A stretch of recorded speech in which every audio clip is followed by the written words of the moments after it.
Bismillahirrahmanirrahim. My name is Dr. Imran Wahid. Today I will be discussing a very important topic for undergraduate students of MBBS and also for those postgraduate students who are appearing in Fellowship of College of Physicians and Surgeons FCPS examination and MRCP examination and other examination where multiple choice questions are being asked in the papers. So it is very important to know how to attempt a multiple choice question with one best answer. Basically, the structure of paper is not different in any examination. The objective is to assess the cognition and the know-how of the candidate, and the passing percentage, which is adjusted for most of the examination, is 75% or more due to competition. So, in order to secure the qualifying marks, it is very important to get at least 75% or 80% marks because of the competitive nature of the examinations. So, today I will be discussing various strategies for answering the multiple choice questions. The content of video will be discussed in English as well as in Urdu language, keeping in view a large number of Pakistani students listening to the video. तो हम देखेंगे कि multiple choice question जो हैं, multiple choice question MCQs, ये जो one best type mostly आपको इस किस्म के मल्टीपल चॉइस क्वेश्चन जो हैं वो पूछे जाते हैं. This type of question is asked in most of the examinations. Previously there was a concept of negative marking. If you are attempting a question right and another one wrong, you get a 0 mark. They cancel each other. But now in most of the examinations, the concept of negative marking does not exist, and they give you full marks of the question which is rightly answered, and do not deduct the marks for a wrongly answered question. The purpose of discussing this important topic is because many students asked me to discuss about the nature of examination and the purpose of multiple choice questions. So सबसे important चीज़ जो है, the most important thing is that you should have a thorough understanding of the concept. Thorough understanding of the concept. जो भी आप topic पढ़ें book में से, while reading that topic or chapter, you should not memorize or cram it. You should try to understand the concept, because the basic objective of the assessment through multiple choice question is to find out your understanding and to assess the understanding of the subject. So thorough understanding of the concept is very important. What is being asked, the question which is being asked, पूछना क्या चाह रहे हैं, ये important है. बाज़ औक़ात आपने बुक पढ़ी होती है, पूरा चैप्टर पढ़ा होता है thoroughly, लेकिन वो चीज़ जो एग्जामिनेशन पॉइंट ऑफ व्यू से इम्पॉर्टेंट है वो आप मिस कर जाते हैं. सो हम ये देखेंगे कि अब इस गलती से कैसे बचा जा सकता है. How can we save our self from this mistake. So इसका जो पहला कॉन्सेप्ट है वो है deep learning.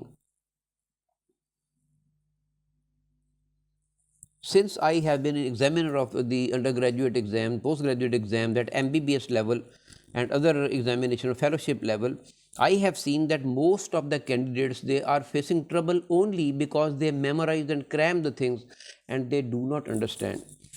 So deep learning means that first of all, you should not memorize the things, and secondly, it is important that the aim of reading any book should be to understand the underlying principles and concept. As I said, if you understand the concept, it will enable you to tackle the questions that test the application and analysis.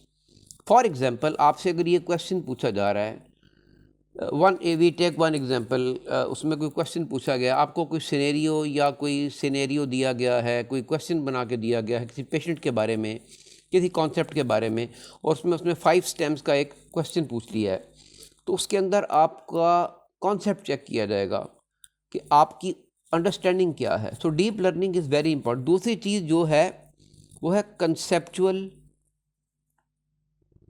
Clarity, आपका concept कितना clear है, इसको assess करने के लिए multiple choice questions के अंदर एक दूसरे से मिलते जुलते क्वेश्चन दिए जाते, आंसर दिए जाते हैं, डिस्ट्रैक्टर्स ऐड किए जाते हैं जो आपको असल आंसर से दूर ले जाएं, उससे आपकी तवज्जो हटा दें। तो conceptual clarity deep learning assess होती है आपके नॉलेज की बेस पर। कंसेप्चुअल क्लैरिटी आपको बात की कितनी समझ आई है, तो conceptual clarity is very important. In deep learning, they assess your general know-how or recall. In conceptual clarity, they try to assess the concept which is underlying the subject. In this type of assessment, they give you questions with similar meanings, with similar sentences. Sometimes it is textual. Text इस तरह का होता है कि एक जैसा होता है, बाज़ औक़ात वैल्यूज़ इस तरह की दे दी जाती हैं कि वो until and unless you have clear concept you cannot attempt the right answer. Second one is exam की तैयारी तो सब करते हैं, फिर why do the students, many students pass the exam while some of them fail in the examination? The reason is that generally ये समझा जाता है कि you have read the book, आपने सारी बुक पढ़ ली, कोई मेडिसिन की बुक है, डेविडसन है, कोई फिजियोलॉजी की guidance, what ever. Generally, it is presumed that since you have read the book thoroughly once or twice, आपने मार्कर से उसको अंडरलाइन भी किया, उसके कॉन्सेप्ट भी समझने की कोशिश की, लेकिन at the end of the day जब आप पेपर देने जाते हैं तो you see that you are unable to answer the questions because whatever has been written in the book you have not understood the underlying concept which will be asked in the examination. So this is very important कि इसमें क्या हिकमत अमली इस्तेमाल की जाए, strategic practice किस तरह की जाए, क्या हिकमत अमली स्ट्रेटेजी बनाई जाए प्रैक्टिस की. So this is very important. सबसे पहली बात तो ये है कि आपका let us say today it is 16th of August 2025 and you are going to appear in the examination. Let us say January 2026 में 2026 में you are going to appear in the exam. This is the date. So strategic practice का पहला principal ये है कि जैसे ही आप book को रीड करना शुरू करें, एग्ज़ाम की प्रेपरेशन शुरू करें, you should have a good number of MCQ books with you. उसमें पास्ट टेस्ट की सीरीज़ हो सकती है, कोई लोकल ऑथर्स की बुक हो सकती हैं. फ़र्ज़ करें आप फिजियोलॉजी का कोई टॉपिक पढ़ रहे हैं, आपने शुरू किया है topic physiology of GIT. When you start reading this chapter, strategic practice means that you also start attempting the questions of this topic or this chapter from the multiple choice books you have with you. तो कितनी books होनी चाहिए, जितनी books आप ले सके लें, standard होनी चाहिए, उसकी की ठीक होनी चाहिए और आंसर उसमें गलत ना दिए हों. But this strategic practice is useful only when you have thorough background knowledge and you have thoroughly read the book once or twice at least. When you proceed for examination preparation through this strategic practice, you will see that you will attempt the question, you will perform the mistakes and you will correct them.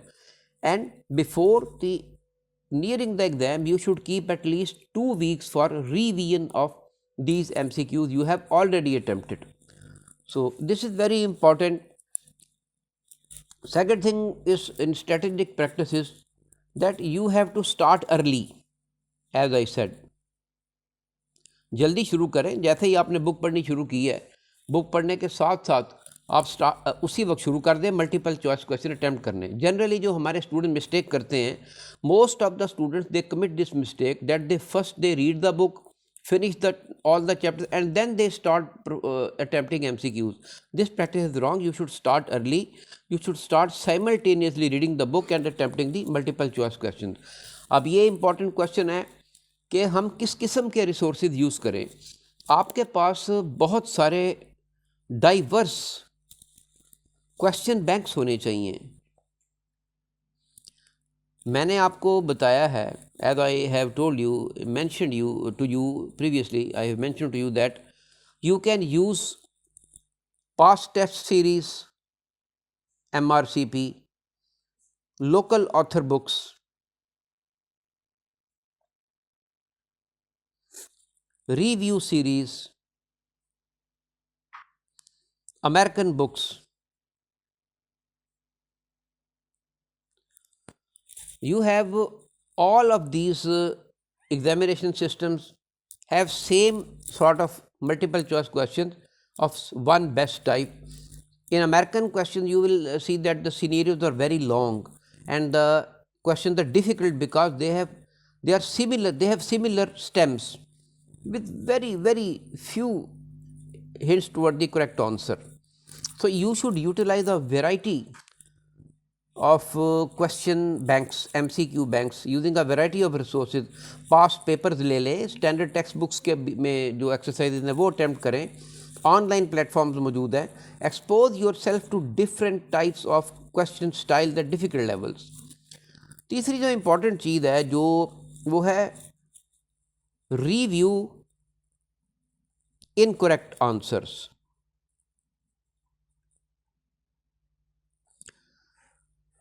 Always attempt, when you study a chapter and attempted MCQs, keep on writing down, noting down the question, the answer of which was wrong. Note them, and when second time you reattempt these MCQs, review the incorrect answers, and you will see that carefully if you analyze why you missed a question, you will find out the reason and next time you will not commit the mistake. So this helps in understanding the concept you need to reinforce and identifying among your common mistakes. इसके अलावा जो important चीज़ है, एक दफ़ा आपने book पढ़ी, एक दफ़ा MCQ किए and you go for the exam, आपके फेल होने के चांसेस ज़्यादा हैं. The English proverb practice makes a man perfect and repetition is the hallmark of remembering. इन्हीं बुक्स में से इनसे मिलते जुलते सवाल आ जाएंगे. You will find that MCQ banks are used by different examination panels to assess the candidate. So you have to perform multiple choice questions multiple times, multiple attempts. जनवरी में अगर एग्ज़ाम है, you have for example you have finish these MCQs in December, I say, so you also again start them revising them and practice MCQs multiple times to solidify your understanding and build confidence. This is very important. बार बार उसकी practice करें, बार बार उसको देखें और उसके अंदर कोई जो आपको प्रॉब्लम आ रही है उनको एड्रेस करें. एग्जामिनेशन के अंदर आपके पास उसका टाइम नहीं होगा. इम्पॉर्टेंट चीज़ जो है एक स्ट्रेटजी में वो ये है कि एक चीज़ होती है उसको हम कहते हैं दी एलिमिनेशन मेथड. एलिमिनेशन मेथड जो है ये बहुत इंपॉर्टेंट है. ये क्या चीज़ होती है, व्हाट इज एलिमिनेशन मेथड? इसमें यह है कि सबसे पहली बात है कि रीड केयरफुली. जब when you go for the examination, obviously there is an element of anxiety, fear of the exam.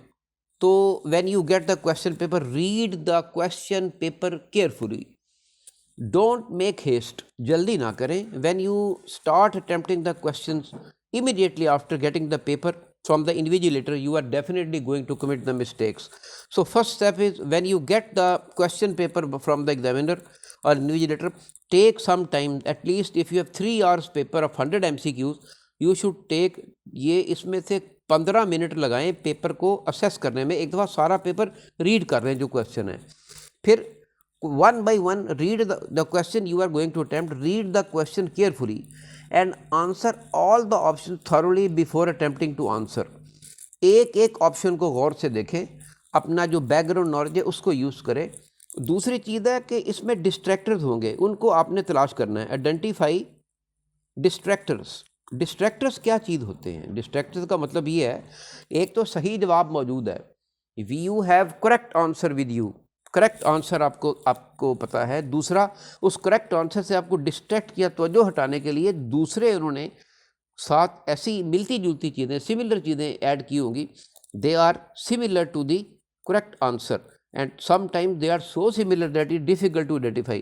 So you should focus while reading, attempting the question, you should focus on identifying incorrect answer, distractors. सबसे पहले distractors को देख लें और उनको eliminate कर दें, उनको निकाल दें, फिर आप सही जवाब तक पहुंच सकेंगे. जब आप डिस्ट्रैक्टर्स को हटा लेंगे तो then you will be able to answer the question in a much better way. तीसरी चीज़ है कि हर MCQ जो मल्टीपल चॉइस क्वेश्चन है उसके अंदर कुछ कीवर्ड्स होते हैं। कीवर्ड्स बड़े इंपॉर्टेंट है, उनके ऊपर फोकस करें। जब आप किसी क्वेश्चन को पढ़ रहे हैं पेपर में अटेम्प्ट करते हुए, always focus on the keywords while reading the question paper. Pay attention to keywords in the question and they can help you narrow down your scope or options. Number 4, don't waste your time. You have 3 hours and 100 MCQs. Allocate your time in such a way that you do not miss any question and you attempt all the questions in appropriate allocated time. So don't overthink. Don't over think, ज़्यादा सोचने की ज़रूरत नहीं है। अगर आपको पता है कि ये सही जवाब है, if you can confidently eliminate most of the distractors and options, don't spend too much time on the remaining one, choose the most likely answer and move on. अगर आप कॉन्फिडेंट हैं तो इसके आपको पता है कि ये सही जवाब है, तो आप अपना वक्त ज़ाया ना करें, कोशिश करें कि whatever is the best answer to the best of your knowledge उसका जवाब दें और आगे चलें। तीसरी इंपॉर्टेंट चीज़ जो मैं आपको ज़रूर बतानी चाहता हूँ, ये बहुत इंपॉर्टेंट है,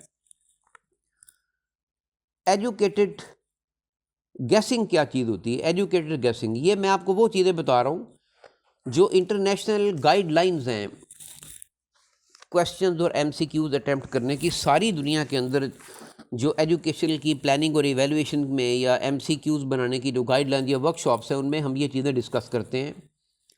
फर्स्ट ऑफ ऑल, कुछ ऐसे मैंने आपको बताया ऐसे होंगे जहाँ पे नेगेटिव मार्किंग कोई नहीं है, there is no negative marking.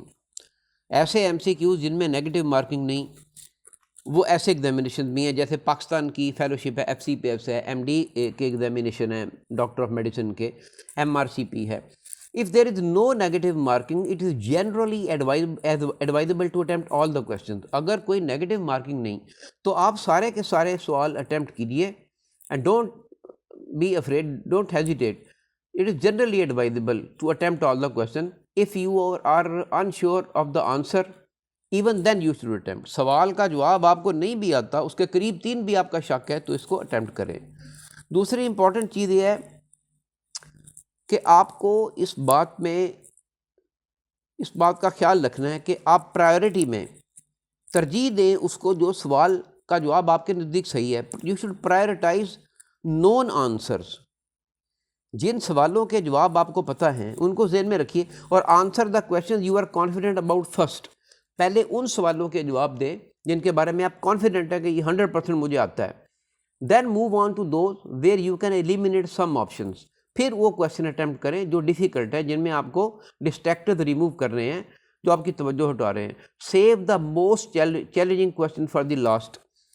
वो सवाल जो सबसे मुश्किल है उनको सबसे आखिर में अटैम्प्ट करें और उन पे अटक जाना या वहाँ पे रुक जाना आपका टाइम वेस्ट करेगा।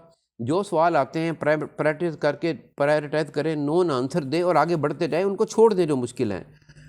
जो चैलेंजिंग क्वेश्चन है मुश्किल, उनको आखिर के लिए छोड़ दें। दूसरी चीज़ इंपॉर्टेंट जो है कि आप अपनी इंस्टिंक्ट यूज़ करें। यूज़ योर इंस्टिंक्ट, अपनी जो नेचर है, आपकी जो फितरत है, उसको यूज़ करें। अगर आपको श्योरिटी नहीं है, इस बात का यकीन ही नहीं कि ये क्वेश्चन जो है इसका ये मैं जवाब दे रहा हूँ सही है या नहीं, आप देखें नेगेटिव मार्किंग तो है नहीं। Since there is no negative marking, you should not be afraid of answering a question even if it is wrong. So you should use your educated guess, using your instinct and nature. If you are unsure, try to make an educated guess that ये हो सकता है इसका करीब 3 जवाब हो या सही जवाब हो। This should be the right answer. Confidently go on, attempt the question and answer it based on your knowledge and understanding. Avoid random guessing if possible. खामखा इधर उधर के गैस ना लगाइए, उससे आपको प्रॉब्लम होगी। मैंने आपको पहले भी बताया कुछ एग्ज़ाम डे की स्ट्रेटजी होती हैं। एग्ज़ाम डे स्ट्रेटजीज़, इम्तिहान वाले दिन आपने क्या करना है, this is very important. I will tell you, always take a good breakfast before going for the examination. You should have a very good night sleep, 6 से 8 घंटे की स्लीप लीजिए रात को, सुबह नाश्ता ज़रूर कीजिए, और एग्जामिनेशन में जे पे जाने के लिए ये स्ट्रेटजी जो है ये इंपॉर्टेंट जेन में रखिए। आपको पता है फॉर एग्जांपल के 100 MCQs होंगे और 3 आवर्स होंगे।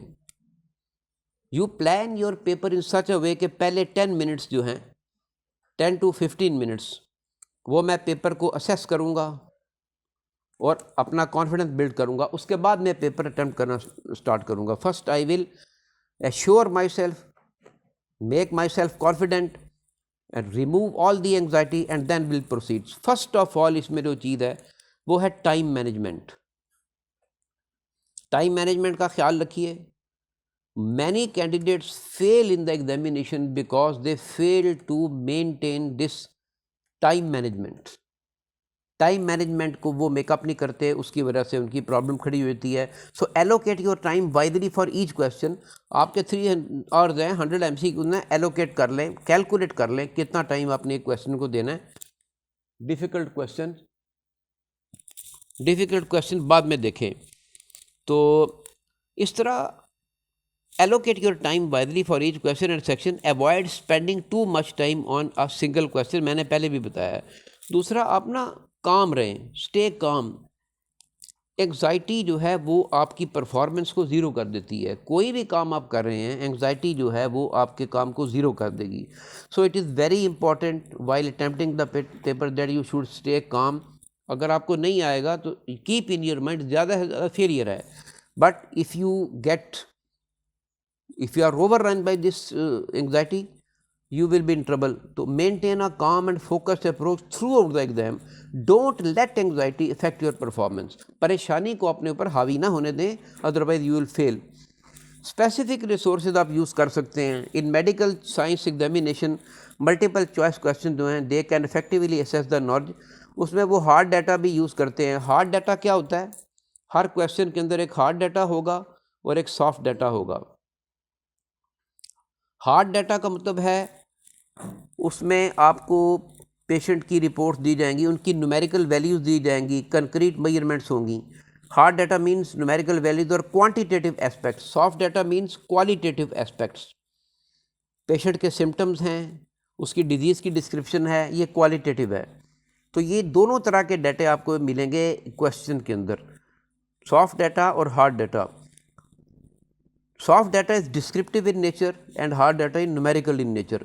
Hard data MCQs focus on quantifiable aspects, ये quantifiable measurable aspect को चेक करेगा, जबकि soft data जो है ये delve into clinical judgment, patient की history और symptom interpretation। ये बहुत important है। एक छोटी सी एग्जांपल दूंगा आपको और अपनी फिर इसको हम ख़त्म करेंगे। फॉर एग्जांपल ये हार्ड डाटा की एग्जांपल आपको मैं देता हूँ। एक पेशेंट का ब्लड प्रेशर दिया हुआ है। अब patient blood pressure is measured 160/100। What is the patient diastolic pressure? इसमें इतने ऑप्शन दी हुई हैं, 100 मिलीमीटर की, 160 की, 60 की और 260 की। अब ये दिस इज न्यूमेरिकल वैल्यूज़, ये हार्ड डाटा कहलाता है, न्यूमेरिकल वैल्यूज़। इस तरह के क्वेश्चन जो हैं वो हार्ड डाटा कहलाते हैं। सॉफ्ट डाटा की एग्जांपल मैं देता हूँ आपको। A patient present with fatigue, weight loss and persistent cough. Which of the following is the most important factor to consider in the differential diagnosis? इसमें इतने दिया हुआ है, recent travel history, तो फैमिली हिस्ट्री का पूछा हुआ है, और पेशेंट स्मोकिंग और न्यूट्रिशनल स्टेटस। यहाँ पर आपको न्यूमेरिकल वैल्यू, ये न्यूमेरिकल वैल्यू है हार्ड डाटा। यहाँ पर आपको पेशेंट के सिम्टम्स दिए गए हैं, उसकी प्रॉब्लम डिस्कस की है, और उसके बाद ये क्वालिटेटिव एस्पेक्ट्स हैं, ये सॉफ्ट डाटा है। क्वालिटेटिव एस्पेक्ट, ये क्वालिटेटिव एस्पेक्ट हैं, history, family history, smoking. This is the difference between soft data and hard data. Exam में पेपर अटैम्प्ट करते हुए आप हार्ड डाटा को देखेंगे, सॉफ्ट डाटा को देखेंगे, अपने नॉलेज की बेस पे इन दोनों को इवेलुएट करेंगे और फिर आप आंसर देंगे। Hope I have discussed important aspects of multiple choice question. If you have any queries and questions, you can ask, सवाल पूछ सकते हैं। अगर इसके अलावा मल्टीपल चॉइस क्वेश्चन के बारे में आपकी कोई क्वेरी हो, लेक्चर हो, तो उसको मुझे बताएं, इंशाल्लाह मैं उसमें मज़ीद डिस्कस करूँगा। I request all of you to watch the video till end, subscribe this channel and click the bell icon so that you can get more of my videos. Thank you very much.